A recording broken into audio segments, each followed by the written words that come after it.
So why is sleep important?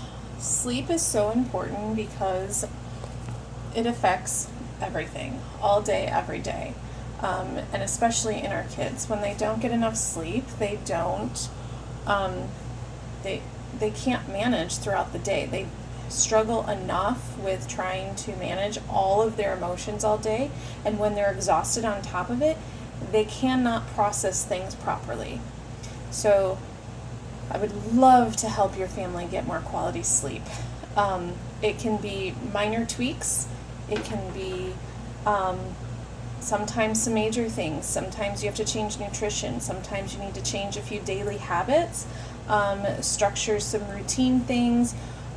Sometimes it's adding in maybe a weighted blanket or a certain routine or something in their room to help.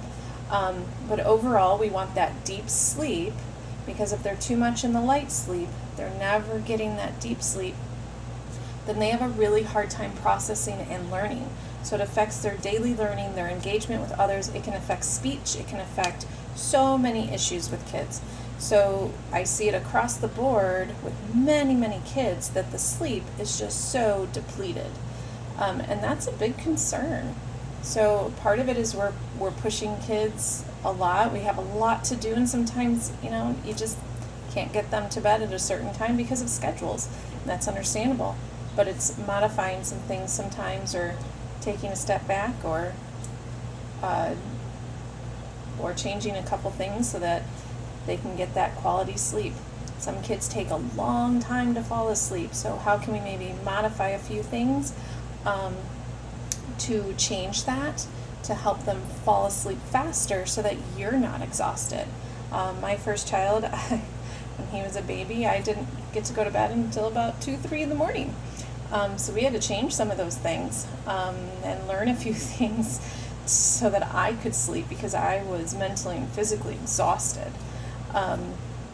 Fortunately, my second child didn't have the same sleep issues, but some families have multiple. So it can take time for kids to adjust their sleep, but slow incremental changes can very often benefit the family as a whole. And sometimes it's understanding your child. Maybe they don't need as much sleep. There are those kids that just don't need 12, 15 hours or whatever, depending on their age of what's appropriate for them to be getting.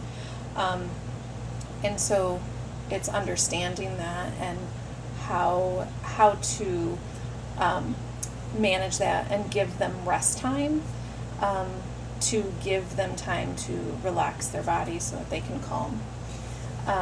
So if I can help in the sleep department, please reach out. I'd love to do that. I've helped many families improve sleep cycles for themselves and their children. So I'd love to help you.